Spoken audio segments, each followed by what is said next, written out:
Welcome to InterPartyConflict, the podcast where we answer your questions so you can have the best tabletop gaming experience possible. My name's Gabe. And my name is Jeff. And we're going to answer your questions today. Oh, boy. Hey, my name is Max Headroom. You got to turn on the echo. Oh, my bad. There you go. Echo. But first, I have a question, Jeff. What's that? How are you doing today? Today. What was that? I'm doing okay. Are we going to do this? Whoa. Okay. Okay. All right. We'll be doing this for the whole episode. Oh, my goodness. I wish. No. Wish. Sorry. Doing fine. How about you? Doing all right. I'm a bit overworked at the moment. I mean, it's a story of my life, I guess. I've just got a whole bunch of stuff I want to get done. A lot of stuff I need to get done before our stream next month, which, it's still a few weeks away, but like the stuff that I want to get done before then, I've been trying to get done for months and months. Yeah. So we'll see. That's rough. Yeah. Skylar's been doing overtime at work. She worked like 60 hours last week. And my goodness. She's trying to, they do like during the rush season, basically, they give them a lot of overtime it's optional, but I mean, hey, if you got the time for it, go for it. Right. Yeah. It's definitely, it seems very exhausting, but she's really good at her job, so it's fine. Yeah. Yeah. I had to work, I'd work yesterday. So I had to work a bit of overtime. I didn't work 60 hours, but, every time and it was mandatory. So like, I couldn't even choose not to do it. It's a pain. Yeah. I mean, the money's nice, but like, sometimes I'm like, guys, I got enough money. I would rather be at home. Right. Yeah. If I had the money, I'd spend it to not be here. Exactly. Yeah. So just been keeping busy, trying to get stuff done. Nothing real big. My wife was out of town last weekend. I think I mentioned last week that she was. And I had you and our friend Steve over. Yeah. And I made you guys some steaks. Yes, you made some very delicious steaks. I've come to realize that I really like T-bones. Yeah, they were good. They're really good. They're really easy to make, and they look really nice. Because I've tried a lot of different cuts of steak. Yeah. And sometimes it's real easy to make them look good. Sometimes it's real hard to make them look good. Sure. And then sometimes they look good, but then like you're cutting through, you're chewing through so much gristle and so on. Yeah. The T-bones, it's pretty clear where the gristle is and where the gristle isn't. Right, it's like it's like a good like cartoon cut, because it's pretty easy to distinguish, like, oh, that's a T-bone steak, Sure. The whole T-bone thing. Yes. But it's like a cartoon where like they toss a cut of meat to like a dog or something, right. Or like a lion in a zoo, and it's always a T-bone steak. It's so always it must be good. It's either a T-bone or it's just a nondescript circle of meat with a circle of bone in the middle. Right. Yeah. Whatever exactly. that is. It's just like random cut of whatever. Yeah. But other than that, the day this episode goes out is going to be not only our game at the library. So that day, I will have run a game at the library, and for that session, I probably won't be doing very much actual like running of a game. I think primarily I'm just going to have everybody level up their characters and see how much time we have left. Maybe run an encounter, and then after the game at the library, I'm going to be running the patron Roll20 game. So. So I'm excited about that game. Should be a lot of fun. Cool. So one thing I want to mention is that last week we had on John and Angela from the podcast The Cantrip. Oh yeah. So they were great guests. It was a great episode. I just want to say thank you to them, everybody. If you did not already check them out, you should go check them out right now. Just go to iTunes or whatever, type in The Cantrip or The Cantrip Podcast. Sorry, some of them have it listed as The Cantrip Podcast. Sure. But so go check them out. They were a lot of fun, and glad to have them on our show. Yeah, it was a good time. Thanks for coming on. You want to go ahead and get into this episode? Sure. Okay. Sure. All right. Jeff, I want you to imagine you are walking through a dungeon. And you're searching for some treasure. And give me a perception check. It's pretty good. Okay. Yeah. Shoot, I don't know where I was going to go. I thought I was assuming you were going to fail. You were expecting the usual. Okay. Well, how about this? You notice a tripwire in front of you. Okay. Oof. So what do you want to do? I'm going to follow it along to see like where it leads to like the contraption or whatever. Okay. Like see what it's hooked up to. It you see that it goes into part of the wall and then it goes up and then around, and you realize that there's a giant like log hanging from the ceiling that when you figure it probably would have like swung down and crushed you or something. All right. Well, guess I'll just kind of step over it carefully. Okay. You step over it carefully. You walk into the next room. Uh-huh. And when you get to the next room, from far away, it looked like you could sort of see what it was lit from beyond. So you could sort of see what was through there. But when you get there, you realize that the room you're in is actually, you thought that you could just see straight into the room, but there's actually sort of like a mesh, like a wall between you and the rest of the room. But through that mesh wall, you're pretty sure is treasure. You're pretty sure you might have found the treasure. Okay. So you get looking at this mesh wall and you look up and it goes just a little bit higher than you can reach, where there's like a sort of like a bar up at the top that it's connected to. Uh-huh. And then you see there's a mesh wall on your left side and on your right side. And then you turn back towards the door you came in, and that same mesh wall is now filling the door. So you're in some sort of like a pen. Huh. And so you're there, you're looking around, and you notice on the ground, you just mistook them for rubble at first, but on the ground appear to be the shapes of animals, except they're made of some sort of like a soft material. Okay. So like there's a bunch of, I don't know, animal like statues or something made out of like cloth. Huh. And then you look above you, look straight up. You couldn't see it before you entered the room. There is something hanging above you that is a whole bunch of like little things branching off with like little things dangling from them. And you can hear there's sort of like an ethereal chime noise coming from them as they slowly rotate above your head. Oh, man. And you hear a very loud noise. The ground begins to shake, and some sort of huge creature comes over to you, and you see it peer over the edge of the pen. It looks down at you, and you see this dragon say, "Well, it looks like the baby's woken up." And you realize that you have stumbled into the dragon's playpen hoard.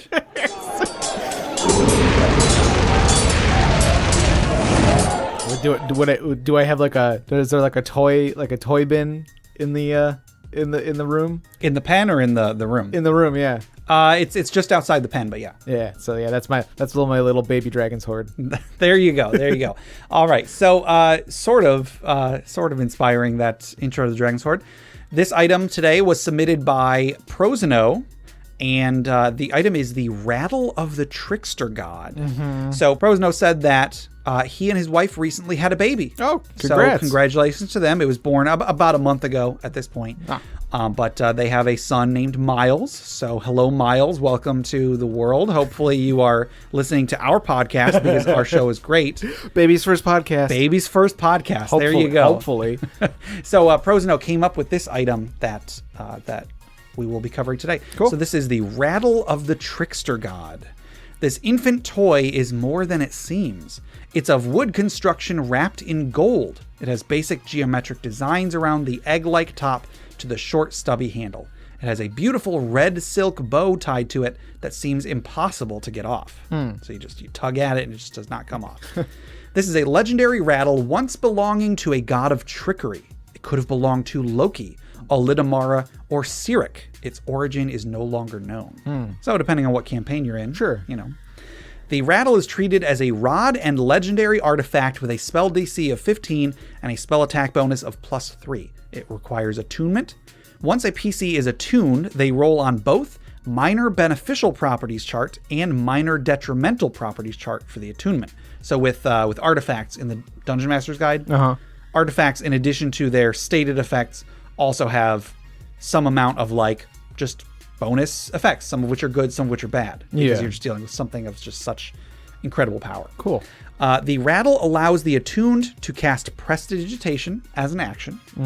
The rattle has 5 charges and recharges 1d4 at dawn. So the Prestidigitation doesn't cost a charge. The charges are coming up. If all charges are spent, roll a d20. If you roll a 1, the attuned becomes a baby and must grow up again or have a Dispel Magic or similar spell cast at 5th level to return the attuned to their original age. Whoa. So don't use up all the charges. Sure, you get turned into a baby. Yep. And you have to age at normal speed. Yep. Oh, okay. Now, here's the good stuff, though. All right. As an action, you can spend 1 charge to use one of the following 5 effects. The first effect, Cast Invisibility.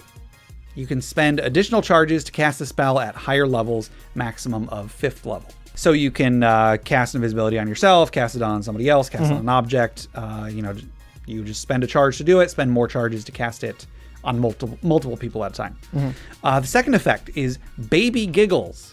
1 creature you can see within 30 feet of you must make a wisdom saving throw or burst into uncontrollable laughter for 1 minute or until the creature takes damage. So similar to Tasha's Hideous Laughter. I don't think Tasha's Hideous Laughter goes away if you take damage, though. But yeah, I'm not sure. I don't know. I could look it up, but The next one, Cast Fear. You just cast fear. That's all it does. You just cast the fear spell. Nice. I don't recall if fear has any additional effects if you were to use it on a higher level spell slot, but this item, if so, does not do that. Number 4, cast Conjure Animals. You can spend additional charges to cast the spell at higher levels, maximum of 5th. So you summon some little critters to play with. Nice. Because you're a baby. Yeah. And then they should look like stuffed animals. Yes, absolutely. Yeah. And then number 5, which I think is the most interesting and most existentially terrifying, Baby Clothes. 1 creature you can see within 30 feet of you has all of its clothes and armor transform to infant size. Non-magical clothes and armor are affected, so magical clothing and armor, I guess, would not be affected. These clothes remain this size until the Dispel Magic or similar spell is cast on it. I mean, the description doesn't say, but I would imagine that if you're wearing clothes and they are suddenly brought down to infant size, that could cause some problems depending on what the clothes are made out of. That's true. Like if it's just a simple cloth shirt, it just would rip. Which could look pretty cool if you happen to be flexing at the time. Right, you're like, grrr, and it just rips it, and you're like, yes, I'm just that buff. Yep. But like armor. Right, yeah. What happens if your plate mail gets shrunk down while you're wearing it? Yeah, if you're wearing full plate, would you basically just get like squished out of it? It'd be like, would you be like being wrung through like a juicer or something? Yeah, I don't know. I mean, normally I'm generally a proponent of saying like spells that shrink or enlarge things don't really do that, because like people always say like, oh, what if you get eaten by a dragon and then you wild shape into a Tyrannosaurus Rex or something like that? Yeah. I always say generally, if you could use that to damage a creature, it would say so. But this is an artifact. Yeah. Like, so I would not scoff at the idea that this artifact could horribly damage someone by shrinking their armor while they're wearing it. I don't necessarily think it would kill them. Sure. But something's got to happen. Maybe we like do some damage and then they would be restrained until they can like... There you go. Like, until they can remove whatever is shrunken. Yeah. I think that's a good way to do it. Yeah. This does make me think of something. Jeff, a long time ago, you had a birthday party. Oh, okay. Where this is not a Dragon's Horde intro. This is an actual story. Okay. You had a birthday party that was going to be superhero themed. Oh, if I recall. Yeah. So this was a long time ago. This was a long time ago. My wife and I think, had just started dating or something. Yeah, it was very long time ago. I thought, okay, I want to dress like Superman. I think that would be funny. And then I figured I would just go to like Goodwill and buy just, a cheap shirt and like cut out like a red S or whatever and put it on, safety pin it to a blue shirt. Uh-huh. I thought it would be really funny if I was wearing like a really tight shirt. And not that I am in any way muscular, but I just thought it would be funny. Sure. So I went and I bought like a little kid's shirt. The whole time, my then girlfriend, Lisa, she was like, don't do that. That's a terrible idea. And I was like, no, it's going to be great. Just you wait. So I bought this like little kid's like small size shirt. Went home, tried putting it on, and then I realized why it was a horrible idea. The thing stopped above my navel. And I did not want to be walking around this party with my belly sticking out everywhere. I think in the end, I ended up just pulling it as far as I could and then like safety pinning it to my pants.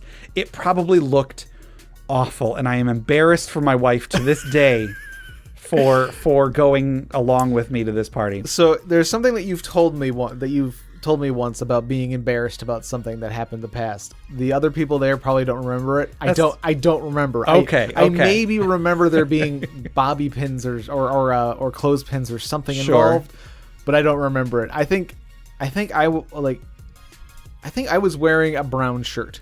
Like I remember what you were. I was the guy from Peasant Quest. Was that? Yes, that's what it was. That's what it was. What is his name? Rather Dashing. Rather Dashing. Right. Oh my gosh. I was rather dashing. And it's just like a brown shirt because he's just like a peasant. Sure. Maybe I tried to have something that like had my hair on fire or something. I can't You had remember. something on your head. I know that. Yeah, maybe it was probably some like really horrible like last minute like construction paper sort of situation. Yeah, probably. Anyway, so this item, the Rattle of the Trickster God, it's obviously baby themed, so good on that.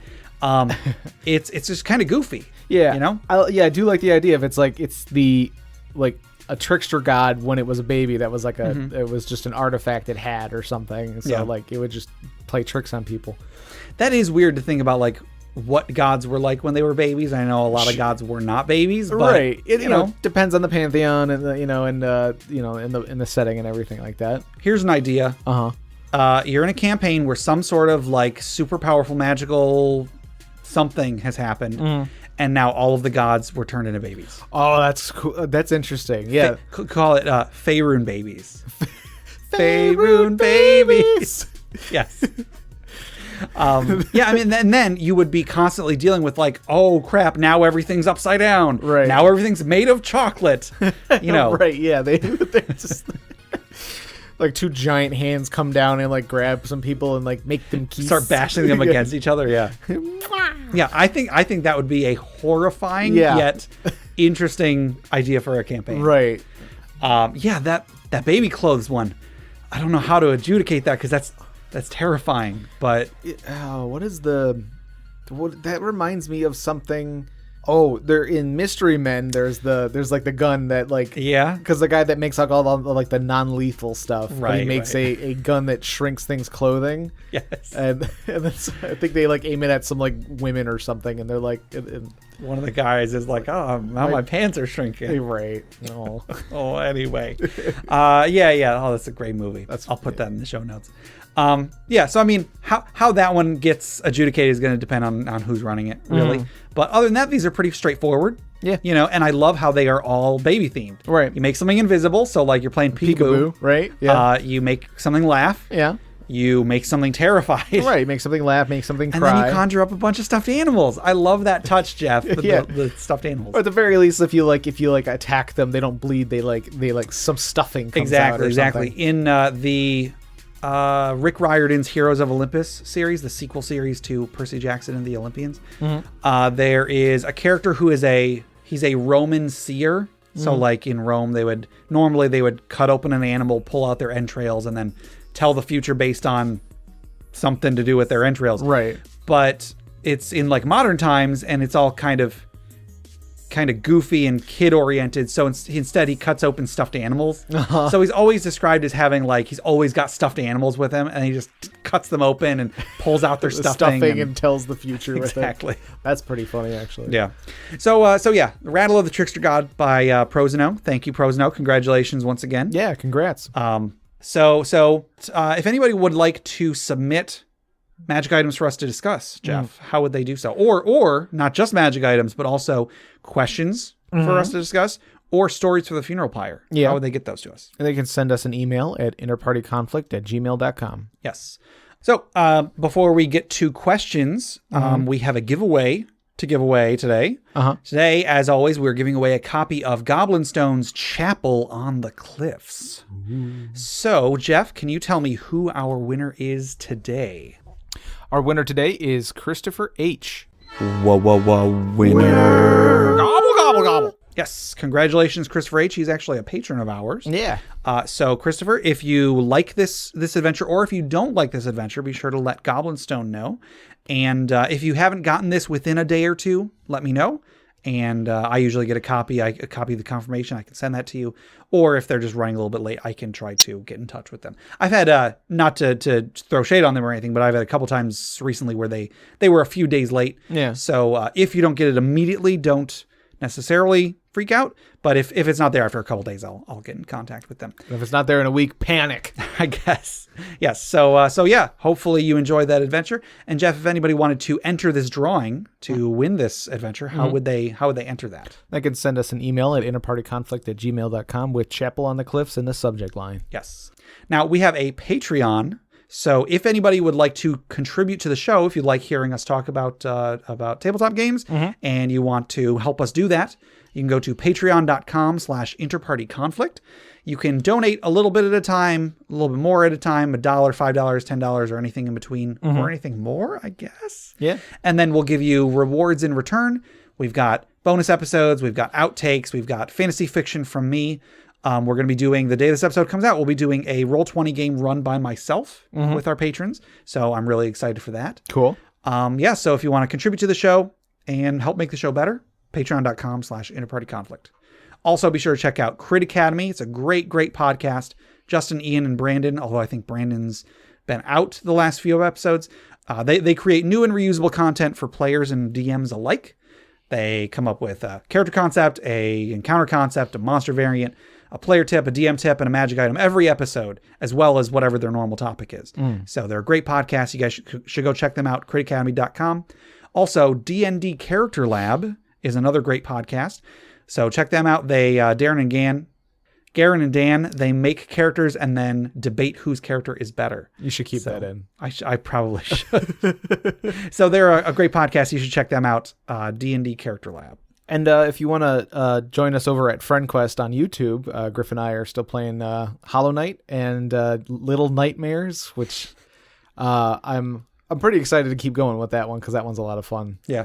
I haven't actually watched any of the Little Nightmares yet, but I've watched the Hollow Knight. Such a great game. Yeah, it's a fun game. I like it. But yeah, come and check us out if you're interested. Yeah, just go to YouTube, type in FriendQuest, Little Nightmares, or... I think at this point, if you typed in FriendQuest, you might be able to find it as long as you're looking through channels and not videos, but... Sure. But, whatever. Yeah, I'm really excited you guys are getting some more videos out for that. Yeah.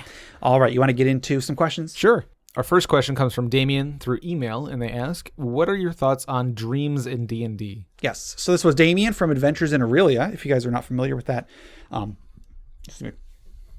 If you guys are not familiar with that, it is an actual play podcast where Damien and his buds, they go through a campaign that he's running, and it's a lot of fun. So check them out, Adventures in Aurelia. I want to say adventuresinaurelia.com. If not, I'll edit in something correct. .com.net. .biz. .biz, yeah. There's anytime you just put .biz on the end of a web address, it immediately loses all credibility. And when Damien asked this question, there was a little bit more to the question. I always try to condense them into, so you're not reading like a whole paragraph. Sure. But, dreams in D&D, not just like it could be that the players are having dreams. It could be the players are having dreams that are prophetic. Could be that there's a session where, it was all a dream at the end of the session. Sure, yeah. I don't know if he said this, but an idea I had was that it could be that the players go into a dream knowingly in order to interact with the dream world. Is there like a dream plane? Isn't there? In the 3rd edition Manual of the Planes, yes, there was a plane of dreams. Okay. It was in like the little section in the back, if I recall. So, so just kind of dreams all, there's a whole lot we can cover with this. Right, sure. I guess first, let's say prophetic dreams. What are your thoughts on those? So like maybe like a DM using dreams to, send a message to the players or something. Like to basically explain the thing to the players without having the players to like actively go and do a thing. Sure. I think that's a really good tool. Not to be, overused, I guess. Absolutely. I've got thoughts on that, but go on. I guess you could, like, if it's a theme of the adventure or campaign, like, use it to keep things going. But like, I wouldn't say don't use it all the time. Just don't use it for everything. Sure. Like, if it makes sense for what you're doing, like if they're dealing with some demon or something or other that like goes into their dreams and that's how they're tracking him or something. Do like a Harry Potter thing where Harry Potter's like seeing visions in his dreams of Voldemort. Whoa, spoilers. Spoilers. Sorry. Oh, you said his name. You're not supposed to say his name, Jeff. Oh shoot. Don't say Harry Potter. Oh. So that could be a cool way to like sort of keep the players in the right direction or something. Sure. There might be a time when like, players lose their lead on like the big baddie or something. So you can kind of give them a little push. Yeah. But like, don't use it to push them in don't use it to try and railroad them. Sure. Because if you do that too much, they're going to be like, no, we're going to always do the opposite, of what the dream is. It's like, well, we know he wants us to do this because my character had a dream about it. Yeah. So you don't want to you don't want to use it for everything. Sure. My only issue really with dreams is the overuse of them. Yeah. My issues are more with dreams just in fiction, not necessarily in a game. And I understand that like role-playing game kind of operates by completely different rules than like a book. But like I'll say one thing that I kind of hate is when I'm reading a book and a character has a dream because I know that dream is going to be relevant. Yeah. I feel like in the real world, if a person has a dream, if someone came to you, Jeff, and said, I had a dream that you're going to get in a car accident, don't go to work. You're still going to you're still going to drive to work, right? Yeah, I'm still going to drive to work. Like, yeah, like I don't know how far I want to go into this, but things like dream books or whatever. Yeah. Or again, I don't know how far I want to go into this because it might upset people, but like if you're looking into horoscopes and things like that, like I feel like those are things that you shouldn't, look too deep into. Typical Taurus. Are you a Taurus? No. What are you? I'm a Gemini. I mean, of course. That's what a Gemini would say. Yeah. Although I'm a Gemini on the cusp of Taurus. See, that's how I knew. Because I know of horoscopes and stuff because it's a fun and interesting thing. And like, there are like, there are some things that are like, oh yeah, I guess that is kind of me. But the idea is like, they're so vague they can apply to anybody. They're vague. And then if somebody's really into horoscopes, they're going to be more likely to do the things that their zodiac is known for. Sure. Because I'm a Gemini, and if I was really into zodiacs, I would be like, well, Geminis have split personalities, so I would attribute a lot of things to my split personality. Sure. And I'd be more likely to like do those things because I don't want to, I don't. Like, yeah, I know plenty of people who are really into horoscopes and stuff like that. And it's not inherently a bad thing. Sure. It can be useful for you to be introspective and look at what you do value. Sure. So yeah. So I mean, it's kind of a tangent, but sure. Yeah. My issue with dreams is that in the real world, 99.9% of your dreams, you're just going to dismiss immediately because they're dreams and they're not supposed to make any sense. Even if they make sense, they're not real. And you know they're not real. So when a character in a book has a dream, I, the reader, immediately know, oh, this is a prophecy or something. Yeah. Because otherwise, why would the writer be, right. why or whatever? This is in some way going to be significant. It's either a prophecy or it's a misdirect. Right. Yeah. And I can see dreams in a similar fashion being an easy crutch for a DM to get knowledge to a player that the character wouldn't necessarily have. And that's not a bad thing. I'm not saying you should never do this by any means. I always feel like, especially a D&D game kind of should be held to different standards than a book as far as like writing is concerned. I'm never really expecting like a Pulitzer Prize winning novel when I play D&D because the story and the like minutia of the writing is such a small component of the total experience. So I'm not saying that this is a make or break thing in a game, but if you use them a lot, I would just recommend you also throw in some dreams that have nothing to do with anything. Yeah. Some dreams that do not prophesy anything. Yeah. Do not foresee anything. That do not foresee anything, and are just there kind of just to throw the players off. I like that idea. Yeah. I would love if there was an adventure where one of the players had a dream where, like, I don't know, somebody had been kidnapped and they go home, that person's not there. So they go off in search of the person that kidnapped them in their dream. And then they find out, oh no, they were just at the store. What are you talking about? Yeah. Why are you following a dream? It's a dream, dude. I would love something like that because I feel like it's such a common trope to have a dream be, just like, oh, that's how you know what the next plot hook is. Mm. That being said, I think dreams can be done really cool. Mm-hmm. Here's another recommendation. Try and use, not necessarily just to throw the players off. You could throw in dreams that aren't meant to foresee anything in the campaign, but are meant to get the player thinking about their character's motivations. Mm. Maybe the character did something, like let's say they're lawful good and they did something, they committed a crime or something like that. Mm. You can narrate a dream for the player where the character is conflicted about what they've done. And then you can see how the player reacts to that. If the character justifies what they did, if they think that they were justified in doing and committing that crime. Yeah. Okay, that's cool. You learn something new about how that character is playing, how that player is playing that character. Or maybe you'll have kind of the opposite effect. That player will begin regretting committing that crime, and then you can provide an opportunity for that player to atone for the crime they committed. Sure. It can lead to a lot of role-playing opportunities. It's a bit lazy to use it just for exposition or just for like prophecy or whatever.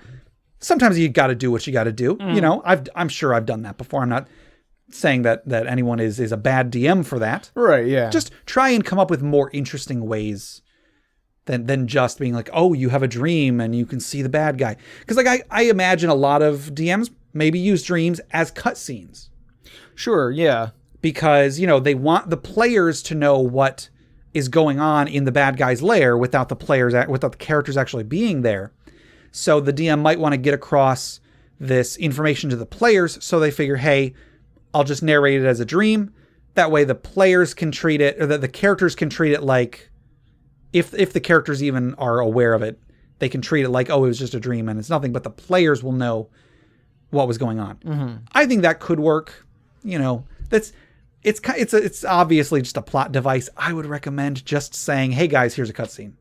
Sure. Rather than framing it as a dream. Yeah, but just be like, meanwhile, There you go. I do think more DMs should use cutscenes in their games. I think that there are some times where the story can be fleshed out by seeing the villain's point of view, and that's really hard to do in a game where generally in D&D it's so like player-centric, it's so like player character point of view and so on. So you could use dreams as a way to establish like a cutscene, or you could just do a cutscene. Yeah. Yeah. Could just go for it. What are your thoughts on at the end of an adventure or at the end of a battle or whatever, it was all a dream? Like in like movies and TV and stuff, like that's sort of, it's sort of a weird, it's kind of like a cop-out sort of thing. It can be, yeah. I guess there's times when it could work, but in most cases, I feel like it is just a like all that adventure you went on was for nothing for the most part. Like, I don't know, it's just a way for them to like go back, like, okay, everything goes back to normal. Yeah. We don't have to do any writing for that. It's just a dream. But it can be an interesting twist. Sure. If done well. Yeah. I know a lot of people complain about it was all a dream stuff because they feel like, oh, well then what was the point? Well, I mean, like you still learn something from exactly. it. And I mean, if I'm watching an episode of a TV show and there isn't direct continuity from that episode to the following episode, I don't feel like that episode is wasted. There's plenty of shows that I've watched where there isn't really continuity, and I still enjoy watching. I'm still enjoying the ride. Sure, yeah. You know what I mean? Yeah, what ifs are always not always. What ifs can be very fun. They can be very fun. The very first anthology of interest in Futurama is like one of my favorite episodes of television ever. It is so good. They kind of overused those as the show went on, but it can be fun to see what these characters would be like in a situation where there aren't necessarily the same stakes that there usually are. Mm-hmm. Now, I guess there's the question of do the characters know it's all a dream? Probably not. If you're springing it was all a dream on them, yeah, they probably don't know it's a dream. I guess we'll get to in a minute what what it is like if they do explicitly know they're in a dream. Sure. It can feel like a cop-out. It can feel like a Deus Ex Machina, and sometimes it is. But I think that if as the DM you are intending for it to be a dream in the end, I think you have a big responsibility to hint at that. Yeah, drop clues. Like, yes, maybe at a certain point towards the end, the players do realize it, or like somebody's got like, wait a minute, is this all a dream sort of thing? And they maybe start doing things that someone who knows they're in a dream would do. Right. Like, I don't know if you've ever, if you've ever had those moments when you're dreaming and you realize you're in a dream, and, you can like kind of control it in a way. Typically, it's so cool. It doesn't happen often, but it's right. so cool. Typically when that happens, like when you become, it's called lucid dreaming. Yeah. When you become lucid in a dream, like a lot of times you wake yourself up or something like that. Yeah, because you're exerting too much effort. Yeah.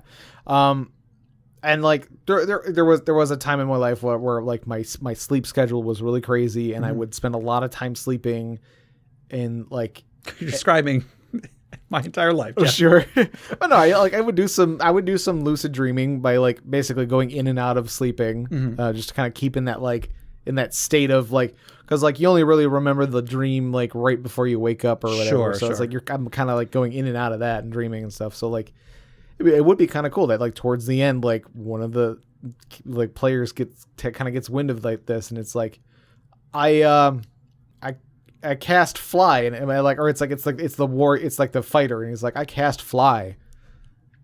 That would be really cool, or something like that. And then the DM goes like, you don't know fly. It's like, yes, you're right, I don't, but I still cast fly, or something. I don't know. It's like, yeah, that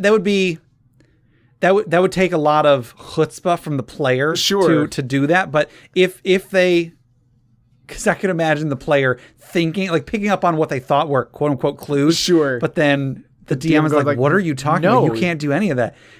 that would be kind of awkward. But you could do the whole like I pinch myself thing. Or, sure. I don't know. The film Reroll is a great podcast. I recommend everybody go check it out. They make movies into role playing games. They did The Wizard of Oz, and it went way far. It went off the rails real fast, real hard, and continued going. But there's a point. I mean, I guess spoilers for if anybody has not seen the movie The Wizard of Oz. Oh, geez. The main character, it's public domain. There you go. The main character is dreaming. I mean, in the end, it turns out to be a dream. And when they were doing the film Reroll, when they were doing the Wizard of Oz, the player that was playing Dorothy at certain points got to make a check to see if she began to realize that it was a dream. And as she began to realize it, she started getting more and more power and like more control over the world. Yeah. And anyway, that would be such a crazy thing if you're going through an adventure. There have been weird things happening, but you've just treated it like a normal adventure. And then at one point, it just like clicks in the player's brain, and then they say to the DM, I cast fly on myself. And then all the other players are like, you're the fighter. What are you talking about? And they look straight at the DM. I cast fly on myself. And the DM's like, you start to fly. That would be so cool. Yeah. Or like it ends up it's all a dream, but like you're playing D&D, but it turns out like you're just the fever dream of some guy in a coma or something in the modern day. Yeah. Like just you hear a beeping, or you down the hall. Oh, that's some lady. It's horrifying. Some lady brings in a tray with some transparent. Is that a jelly? Is that what's British people call it a jelly. No. Or like a gelatinous cube. Yeah, is that a gelatinous cube? smells like limes. Yeah. Yeah. So I mean that'd be existentially terrifying. There was I went to the Tennessee Renaissance Festival a bunch of years ago. And we were watching the show, and it was these two pirates, and they were doing this, little routine. And at one point, one of them, they find a little chest, and he's like about to open it up, and he's like, "This chest is supposed to carry the secrets to all reality." And he opens it up, and he's like, "Oh my goodness, I'm an actor. I'm on a stage, and everyone around me smells." And it was hilarious. So if you were to use a dream as a way to sort of let a character break the fourth wall, as it were, yeah, that would be a fun way to play. That would be a fun thing to happen in D&D. There is a lot of potential for using dreams in D&D if the DM intends for it to be a dream in the end. Yeah. There's a lot of cool things you can do with that. Batman the Animated Series. Did you ever used to watch it? Yeah. I'm trying to think if I know what you're going to talk about, but go on. There's an episode, Batman, he's going along, he's like following the Mad Hatter or something okay, whatever Batman does. Something like falls and hits him on the head.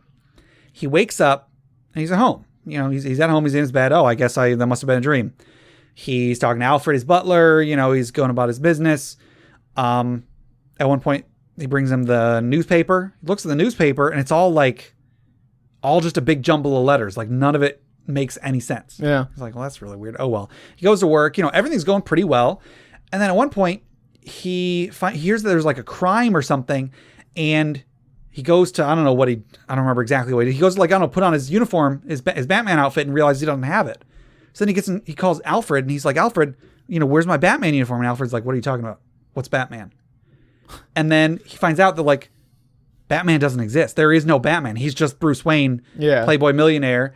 And then every time he tries to read something, it's just like a big jumble. He can't read anything. It's all just jumbles of letters.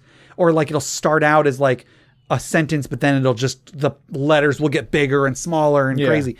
And long story short, it turns out that he is in some sort of a mental simulation created by the Mad Hatter to try and trap him in a dream in a world where there is no Batman or something like that. Yeah. But this is how, a lot of people learned this fact from this episode that supposedly you can't read while you're in a dream. It is one of those things where what it is like you can see a word and you can maybe make out what it says. But if you try to look back at that, if you look back at that word or whatever, it's not going to be the same. Okay. I actually recently had a dream where that sort of thing happened, where I was reading a thing, and as I was reading it, it was changing into something completely different, and I'm That's like, weird. What am I reading? What is this? It was very, it's very weird. It was like reading off a list. There was 2 or 3 things, and by the time I got to the second thing, the first thing had changed, and it was just I didn't remember what I was saying or reading, and where am I? It was, how sometimes when you're dreaming and it'll kind of turn into a different dream. Oh yeah. That same night, it was sorry, I know talking about dreams. No, that's what this episode is about. Sure. There will be something in the episode's title about dreams. So if anybody doesn't want to listen to dreams, don't listen to this episode. Sure. Yeah, but it was I had referenced the first half of the dream in the second half of the dream, and I don't think I've ever done that before. Interesting. Yeah. Or it changed into something because in the first half of the dream, I was a different person. I was some guy. Yeah. Who was who was gonna go on a date with some person, and then I became myself, and my fiance was there, but then the person that I was going on the date with from the first half of the dream showed up or something, called me. Oh yeah. And I talked to them as if I was the person from before, but then I turned to everybody else in the room and was like, oh, they think I'm this other person. And they were like, what are you doing? Yeah. It was very weird, but it just it had that moment where it became a different dream, but then I kind of had a callback to the first half, and I can't remember that ever happening before. It's just sort of weird. Usually it just kind of transitions, and it was oh, I'm dreaming about this now. Now I'm a pirate. Now I'm a pirate. This question was actually, Damien submitted this, if I recall, directly in response to us talking about dreams on a previous episode and how nobody ever wants to hear someone's dreams. Right. So if you can put weird little happenings like that into your D&D game, such as somebody tries to read something and then it changes while they're reading it. Or this would be a bit harder to do, but if you can just slyly change some details about the character, let's say a character wields a sword, and then if you're able to tell the player, so you go to swing your club, as long as I feel like most players would be no, I'm wielding a sword. If you can get across to that player you're not wielding a sword anymore, you're wielding a club, without making a big deal out of it, I think that would be a really interesting way to try to get across these subtle little clues that something's not right. Maybe the bad guy's starting to run away. The player goes to run after them, and they're just moving super slow or something. Yeah. You know. I mean, I feel like in a game like D&D with magic and there's like illusions and stuff like that, it can be kind of tricky to not to make it. It'd be tricky to pass it off as something like. It'd be hard for the player to like really try to pick up on like the hints that it's a dream. Sure. In a world where there's illusions. Yeah, that's true. That's true. Charm. You know, it's like like I will save to disbelieve or whatever. You know, like or I think now it's you use an action to investigate. So like, and maybe you could have some mechanic where like. It's just a like insanely high DC that they would never, reach at least at their level. Like they could if they rolled just right, and their investigation check, they could figure out that it might be a dream or something. Sure. I don't know. But yeah, I feel like it could be tricky not to just have the player think, oh, there's a spellcaster around here using illusion. Yeah. So something like this would probably be hard to do well, but if you can do it well, oh man, I would love to be a part of that game. But be aware, it would probably only work once. You probably would not be able to make a regular thing out of this type of adventure. So then let's say we're doing an adventure where the players go into a dream. Mm-hmm. So like they knowingly are entering the dream plane or whatever. They're doing like an Inception or something. Yes. And which is one thing I want to say about that. So my issue with Inception, I think it's a great movie, is just that it has so many like concrete rules about how dreams work. And I mean, dreams I have never seem to follow any kind of rules. Sometimes time moves fast. Sometimes time moves slow. Right. Sometimes, I can manipulate stuff. Sometimes I can't. I just feel like part of what makes dreams is that they're always different and you never have any real way to know what's different and what isn't. I don't know. Yeah. And I feel like it's, dreams in movies are very rarely like when they're like when the character's in a dream, because it's usually a misdirect for the audience, right? And the audience doesn't know that the character's dreaming in most cases. Mm-hmm. And then in that movie, like there are several parts where it's like, wait, are they still in a dream? Are they not in a dream? Yeah. So like if you're asleep and dreaming, like I feel like it's a different perception. Like it's not like I don't know I'm dreaming. It's just that I'm not thinking about whether or not I'm dreaming. Yeah. I don't know. I don't know. That seems weird. But like anytime I'm out of a dream, I know what was a dream and what wasn't. Sure. Like there are moments like right when you wake up where you're still kind of like half asleep, half dreaming, where you're like, I gotta go. I'm late for this thing. Right. Shoot. Wait. Oh, it's Sunday. Oh, I don't have to be anywhere. Yeah. Oh, okay. But you'll in most cases completely forget the dream. Like even like dreams that had a huge impact on you when you first woke up. Right. By the time I'm done brushing my teeth in the morning, I can't even remember. I can't remember.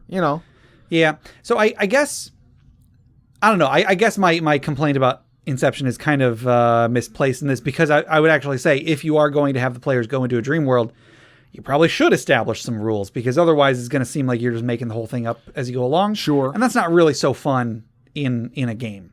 So I guess if you are going to have your players go through a dream world, come up with the rules ahead of time about how this is going to function, how the players can interact with what's around them, how they can't. So like what the limit is on what they can and can't do, what mechanic they're going to use to do that. So like if they need to make a charisma check or a wisdom check or something. As an idea, everyone can cast Wish at will. Oh, yeah. However, there is like a check involved. It's like you're trying to like use your willpower or something to like actually make it. So like it's like I wish for, like I wish I could fly. Mm-hmm. It's like I was like, okay, so you're gonna try. You're basically using a wish spell to cast Wish. Yeah. Roll this dice. If you roll it low, it's like, okay, you can fly, but only at like 5 foot, speed. Okay. Because like there are times when I've been in a dream and I know I'm dreaming. I'm like, I'm gonna fly. Yeah. And I'm like, it's like I can like just barely get off the ground, and I move so slow, and I'm like, this isn't flying, and then I wake up or something. Yeah. It's like you're like, yeah, you can do anything you want. It's just you're gonna have to concentrate really, really hard on it. make it worth anything. I almost feel like what it should be is that you can cast any spell, but the higher level the spell, the higher the check that you have to make. And then if you fail the check, well, you could even make all the checks really, really high. But if you fail it, depending on by how much you failed it, then something different happens. Like maybe if you rolled high enough, you could fly, the fly spell. But if you didn't roll high enough, you fly, but you're real slow or something. Or let's say you want to, I want there to be a table here with a bunch of food on it. So I don't know, a hero's feast or something like that. But then if you roll high enough, a bunch of food appears. If you don't roll high enough, then you make a table, but like there's, I don't know, a TV sitting on it or something. Your character doesn't even know what a TV is. Right. Or it's just like a pile of mush. Sure. Or, it's like you know that you wanted food there, but like you couldn't quite form it, and it just kind of came like a big blob on the table, and it's very unappetizing or something. Right. I was thinking not even food would appear, just like something, like another table appears on top of the table. I don't know. A gelatinous cube. Sure. So with little like limes in it, or like, there you go. Yeah, little bits of fruit. Floating in it. You have to fight it. Yes. So try to establish rules about what you're going to do. Man, I'm feeling even more stupid about that Inception rate, because now I'm all like, yeah, rules. So establish some rules. Make sure the players know how it's going to work and so on. When Jay was running his Eberron campaign, I know I've mentioned this before. I think when last time I mentioned it, you actually didn't remember this, or you didn't remember very well.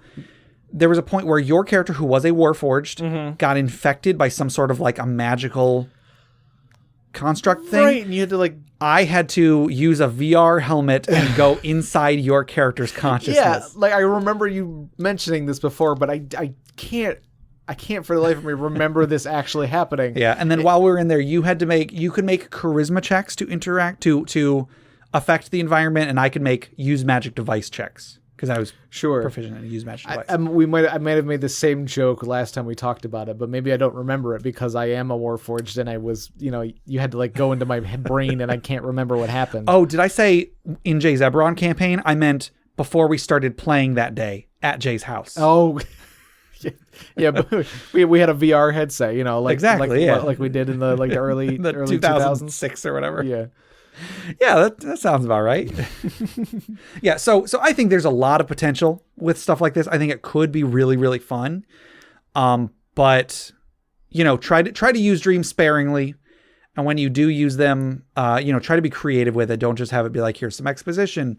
Here's it was all a dream, so I don't have to worry about the repercussions of killing off all your characters. Right? Yeah. Try to plan as much as you can ahead of time and just make it more engaging for the players. Mm-hmm. So we're done with our regular questions for today, just that one today. However, we're going to move on to the social media discussion questions. Last week's discussion question was, if you could have any fantasy creature or monster as a pet, what would you wish to have and why? And then I also gave the disclaimer that having it as a pet does not guarantee that you would be safe from it or that it would be friendly to you. And I had someone on Reddit actually did ask about that. Like, isn't that kind of the whole point of having a pet? And my response was, that's the hope. You do hope that your pets won't hurt you or will love you. But think of like in Harry Potter. Oh, I'm not supposed to say that name. In J.K. Rowling's young adult fantasy series, Hagrid had a pet dragon in the first book. Right. That they ended up having to get rid of because it's a dragon. Yeah. Even if you do your best job training it, it's a dragon. It could bite you and poison you. It could breathe fire on you and kill you.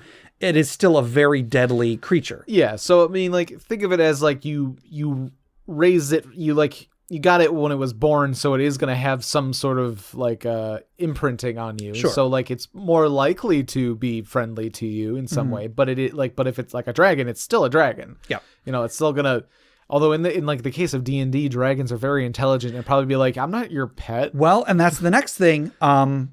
A lot of the potential answers for this question involve intelligent, sentient creatures. I mean, but was it specific to D&D? I can't remember. No, just any fantasy creature. Sure. I mean, so like it could just be a dragon that's not.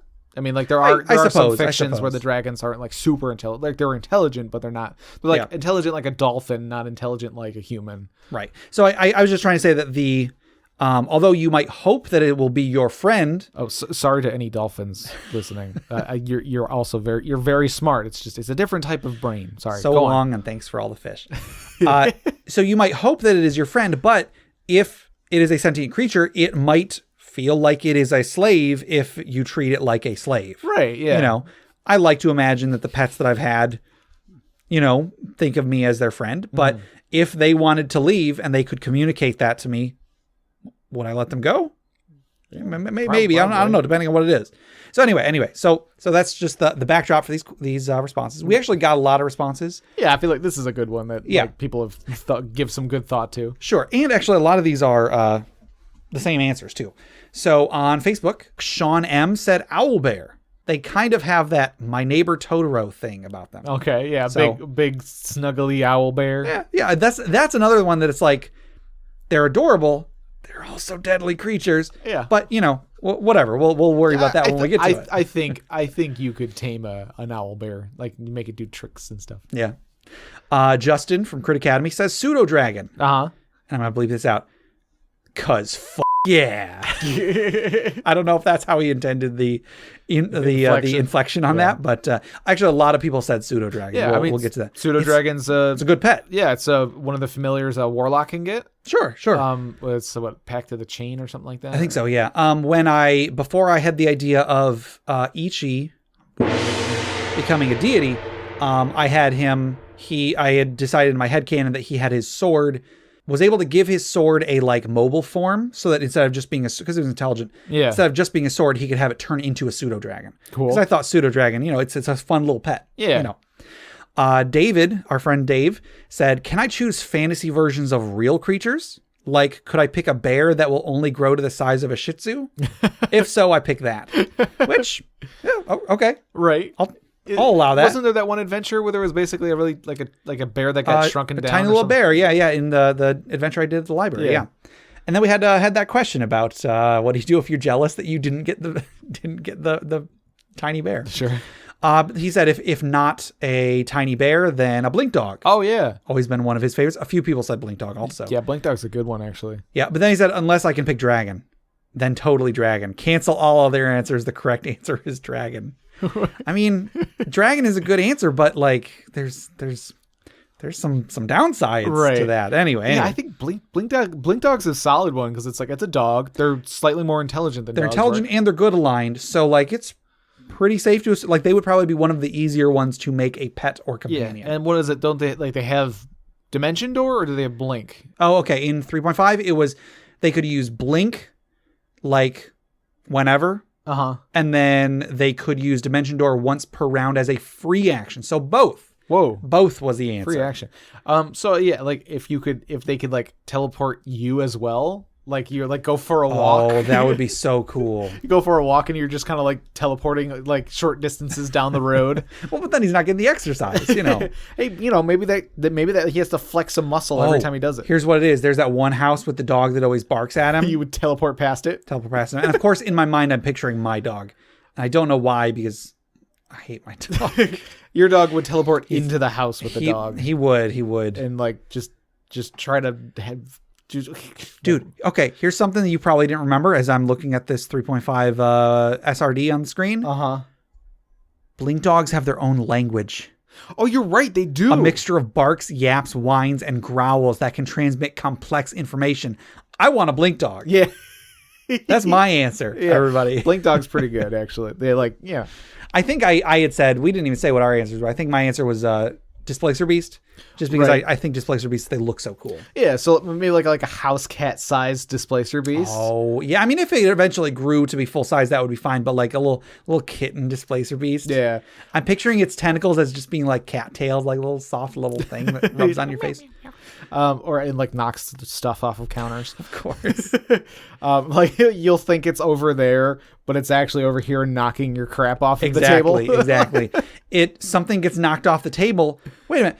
Was that you, Displacer Beast? And the Displacer Beast is like, no, I'm over here. It puts its tentacles up it wasn't me. A shrug. A little shrug with tentacles. Yes.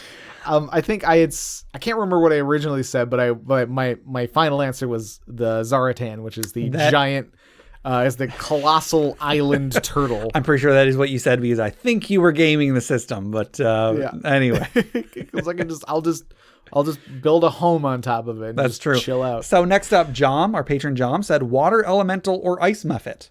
Okay. I like both of those. I like the idea of having a pet that can change its, like it is not bound to a physical form. Yeah. That's kind of cool. Or one that can chill your drink. Chill your drink, exactly. I just had the idea, a pet gelatinous cube. That would be adorable and terrifying. I think, yeah. Like a pet bone ooze. Oh my goodness, That's terrifying.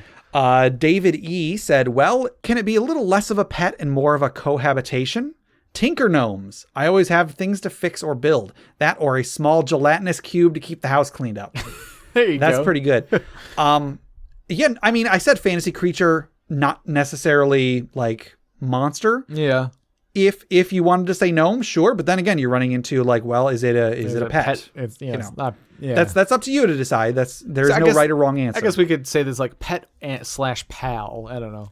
Yeah. But I mean, I prefer the question as pet, but you think of it however you want. Next up, Chris, our good friend Chris. Dang. Said pseudo dragon. Yep. They're smart, love pranks, and have sleep poison. I'm sure me and my pet would get into tons of trouble. Also, I didn't even think of sleep poison. Let's say you suffer from insomnia. Oh yeah. Just come here, give me a bite, or give me a smooch. I don't know. Maybe they can give you their poison little without pseudo biting. dragon kisses. Yes, help you go to sleep. Right. Aw. Nathan H says a gray render, huge and terrifying, but they have adorable personalities. I do remember them having interesting personalities, but I can't remember much about them. I want to say they're very like motherly. Maybe I know what I can picture them because they're like visually they're one of my favorite monsters. I think they just look cool. Yeah. They're just these big like I don't know how to describe them. They're Just like a big thing. They're big gray render. Like they're great. Yeah, and you got to wait for them to render. Adam B said, personally, it would always be a species of drake or dragon. Right now, I'll say fairy dragon as they are generally nice and helpful. Sure. There you go. Narrow it down a little bit. Joe G says a flumph, hands down. I mean, why wouldn't you? I can think of at least one answer. So I'll bring up a little picture here for you, Jeff. Yeah, what's a flumph? I feel like... Oh, yeah. Flumphs are lawful good floating jellyfish that travel by farting.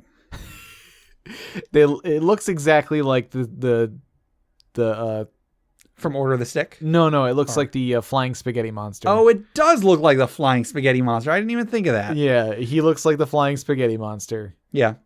I mean, the flying around by farting thing is a pretty good reason not to have one as a pet. I mean, it depends on what its flatulence smells like. I don't want to know, Jeff. What if it like breathes in like polluted air and farts out clean air? That's not clean air, Jeff. I'm sure there's plenty of room for debate for that, but hey, whatever. There's no wrong answer here. Next up on Reddit, we got just a few of these. Kryptonic 901 on Reddit. I think they're saying that this actually happened. They said, not really an if, but our pet is a baby owl bear. We've named her Dr. Hoot. Dr. Hoot? That's a pretty good name. Yeah. I'm going to be honest here. So yeah, probably like an adventure where they've tamed an owl bear. I think there's a published adventure that I think you're right. Makes that happen. That like you definitely come across one and then it gives you like options to tame it. Cause I feel like I remember doing that at some point. Yeah. Or trying to tame it or something. Right. Werebear Esquire says within the D&D world, probably a blink dog for the cool factor. Plus it's similar to a real life pet. Right. A pseudo dragon who doesn't want a tiny dragon, or a Pegasus, a flying mount. Sure. Yeah. Pretty good. Nobody else so far has said a Pegasus. Yeah. More generally, I think it'd be cool to have a moor cat as a pet / companion from Terry Brooks' Shannara series. They're pony-sized cats that have chameleon-like camouflage properties. They're loyal and are fierce predators. Or, here's a great one, Shadow's dog Interceptor from Final Fantasy VI. It seems like a friendly and loyal companion, plus it will randomly take down enemies. That's a pretty good answer. Did you ever play Final Fantasy VI? 6? No. Oh my goodness, seriously? I haven't done a lot of the earlier Final Fantasies. Well, it's a good game. One of the characters is a ninja, and he just has this like invisible buff on him that sometimes he'll randomly block an attack. Like this little dog will pop up in front of him. And then whenever that happens, the dog will counterattack by running across the screen and hitting the enemy. And it's just a cool little bonus thing. It's not really, I mean, the character has a pet dog in the story, but it's just, this character just has this bonus in combat. It's kind of neat. So yeah, pretty good answers all around. Hoosier Trip on Reddit says, I'd like to have a Drake. Hoosier Trip was also the one that asked about isn't the whole point of having a pet. And so anyway, but in addition to that, they said, they'd like to have a Drake. Thematically, it fits one of their PCs. Plus I'd love to sick it on insert bad guy here. Sure. King J EXE says, I think having a pseudo dragon would be awesome. So another check for the pseudo dragon. Smart enough to do things for you, picking stuff up, etc. Dangerous enough that it could help defend you in a pinch, but small enough that little bites or scratches you might get wouldn't be too bad. I imagine it would be kind of like a cat, but with scales and wings. Sure. Yeah. I guess the downside would be that it could get up to any glass anywhere and knock it down. So. Oh yeah. Like what you were saying with the displacer beast, it would just knock over your glass. Right, because a cat that could fly, you just wouldn't have shelves. Yeah. You would just never. Why bother? Right. Peace Pancakes says their first thought was a Niffler, if I recall. Oh yeah, Nifflers are in the Harry Potter series, but yes. I don't know if they're from that. I don't know if they're like Nifflers. Yeah, Nifflers are in the Harry Potter series. They're basically like little moles. They like dig and find valuable stuff. Treasure. Yeah, they love finding like treasure and stuff. So sure. So a Niffler, having a pet Niffler is basically like having something that can like sniff out like loose change for you. Sure. And Peace Pancake says that could get stressful though, but also useful. I guess if I put a little leash on it, that might work and it would look adorable. Right. Which it would. Let's be honest. Moles are like little rodents. They're almost like little rats. Yeah, I love rats. Prosno said, I like the idea of an owl bear, but I think it would be like owning a large, more dangerous bear. I think a displacer beast or blink dog would be great and reasonable, but I think a quasit would be cool because of the shape changing and the little bit of magic they do. Also, they're kind of ugly, cute, and oh so tiny. Downside is the demon evil stuff, which is kind of a big downside, I guess. Lone Rev said, probably that living wish spell you talk about. Oh, sure. Okay. There you go. Okay. I can get behind that. Be careful what you wish for, though. Right. And then Sapphire Shaddix actually drew several pictures. You drew 3 pictures of potential pets. These are adorable. They are adorable. The 3 pets are a blink dog, a little owl bear, and a baby mimic. Oh my goodness. Yeah, baby mimic. Because I think that was in response to something that I said. Oh right. In the last episode. Because we were talking about like the baby mimics could be like coins and treasure. Yeah, and I actually got that from Hardy Dice Friends. They were talking about that, but they were saying like, the baby mimics could actually be like coins or little bits of treasure. Yeah. So I'll put this in the show notes, but if you want to, it's on the Reddit thread for the question. This picture is adorable. Yeah. The blink dog is chasing after a ball that I'm imagining just went through the portal. Right. Yeah. He's like teleporting, chasing after a ball. Yes. That's cute. Oh my goodness. I love these. I love all of these. So that was everybody on Reddit. And then on Twitter, we had just a few. DM Carlos said, I think I like a pseudo dragon. So again, another pseudo dragon response. JT, the GM, said, I normally DM, so all the monsters and creatures, townsfolk, and city rulers are mine, wahaha. But I would really like a unicorn. Seriously, the coolest magical ride out there. He's got a gif of a unicorn, too. Yes, yes. And I recommend everybody Google Geralt the Binacorn, which is a minor character from the Adventure Zone. Okay. I'll put something in the show notes on there. And then Noah Wizard said, 2 more. Noah Wizard said he wants the genie from that Neverwinter Nights expansion. He doesn't grant you wishes, but once per rest, you can summon him and sell him all your vendor trash. Oh, sure. I don't imagine I have much vendor trash in the real world. You never have to do like a garage sale. That's true. You just summon him and be like, here's a bunch of crap. Can you give me something for me for it? Here's what I'm imagining. He buys all that trash from you, and then he has his own garage sale. But it's a plainer garage sale, so everybody comes. And then the last one was from Storycraft RPG, a rust monster. Drawback is telling guests to leave their metal at the door. Actually, yeah, when you first brought out this question, like rust monster did come to mind. I'm like, that might be kind of cool, but also terrible. Yeah, in today's society, there's way too much damage they could cause. Right, exactly. But I feel like you could use some interesting stuff, or maybe it's a good way to recycle things. I don't know. Maybe, I don't know. Otiug. Oh yeah. They eat garbage. They eat garbage. They just have like your own like a very like natural garbage disposal. I could just take my pet dog out there and just toss him in. Morph. Don't tell Lisa. My dog has been especially frustrating the last few days. He's been a bad boy. I apologize. I don't actually hate him. He's just a bad boy. I don't hate him. I want him gone. So this week's social media discussion question was actually my wife came up with this one. Okay. I was trying to come up with a question. I shouted at her from the other room, and this was the idea she gave. Okay, great. A dragon just added you as a friend on Facebook. What sort of social media posts would you expect from them?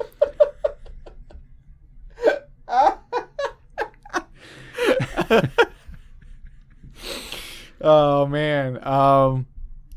It would just like all of your posts that have like treasure in them or something. Okay. One that I thought of was the dragon would be constantly posting like pictures of adventurers, and then it would take you a little while, but you'd realize that it was just posting its breakfast, its lunch, its dinner. Yeah, it was like it's Instagramming its meals. Yep. But it's just adventurers like unawares, Yeah. It's like, here's what I'm eating today. Click. Right. So I don't have a ton of great answers for this at the moment, but I will see what I can come up with between now and next week. So yeah, what would a dragon post on social media? Yes. All right. Well, I think that'll do it for our questions for today. But before we close out, I think that we should sit back. We should take a deep breath. Echo. And we should toss another log onto the funeral pyre.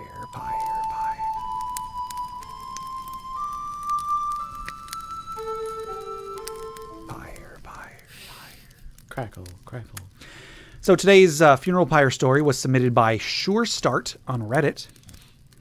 Force Cage, Cloudkill, and our party's monk realized that not only was I a doppelganger, but all 5 of the characters I'd played in that campaign had been the same doppelganger, including the monk's boyhood friend who had gone with the monk to safeguard him as he went on a pilgrimage to join the party, who is a group mentioned in a prophecy. Oh man. So whoa. Yeah. That's some pretty deep stuff right there. That's some good doppling. Absolutely, yeah. Good job to that doppelganger. Right? Yeah. My goodness. Wow. That's crazy. Yeah. So I it's a short one, but yeah. Good use of doppelganger. Good use of doppelganger, exactly. So let's raise a glass in memory of the unnamed monk who knew too many people. Clink. All right. Well, that'll do it for today. Mm-hmm. To submit questions for us to discuss, items for the Dragon's Hoard, or stories for the funeral pyre, please email us at interpartyconflict@gmail.com. For show notes, links to media mentioned on the show, and running lists of questions and magic items, go to interpartyconflict.com. Join the discussion on social media. Find us on Facebook, facebook.com/interpartyconflict, our subreddit at reddit.com/r/interpartyconflict, or on Twitter at InPartyConflict for our weekly social media questions. Your answers might end up on the show. Find us on iTunes, Google Play Music, Stitcher, YouTube, anywhere you download podcasts. Please rate, review, subscribe, or just tell a friend. If you'd like to support the show, check out the rewards at patreon.com/interpartyconflict. There's a few different tiers, so anything you can spare, even $1 a month, would go towards making the show better, and you'll get bonus content for it. Jeff, tell us about FriendQuest. FriendQuest is a YouTube channel where we play video games, and if you go to reddit.com/r/FriendQuest, I started a subreddit. I mean, not much going on right there. Right now, I just threw up the playlist that we have for the 2 games that we're playing right now. Sure. I should actually throw up the old ones too. Yeah, it couldn't hurt. But I'm also going to be doing a post where I just post all the games that I have available. So if anybody has any requests or anything, I'll put up my game library to see, if anything pops out for anybody. Yeah, that's a really good one. Cool. And speaking of games, I've started a side project called the Arcade Memories Podcast. Mm-hmm. You can find that at soundcloud.com/Arcade Memories Podcast. And you can find it on iTunes and so on. If you would like to submit anything that you would like to show up on the show, send it to arcadememoriespodcast@gmail.com. Also, head over to bit.ly/InterPartyConflict to take a short survey about our show. What you like, what you don't like, etc. And just for taking it, you'll get 2 free printable board games courtesy of Mary and Tom over at hollandspiel.com. And our music is made by Boxcat Games from Nameless the Hacker's RPG. So, Jeff, until next time. Gabe. Yeah? Gabe. Yeah? Wake up. Wake up, Gabe. Oh, no. Gabe, wake up.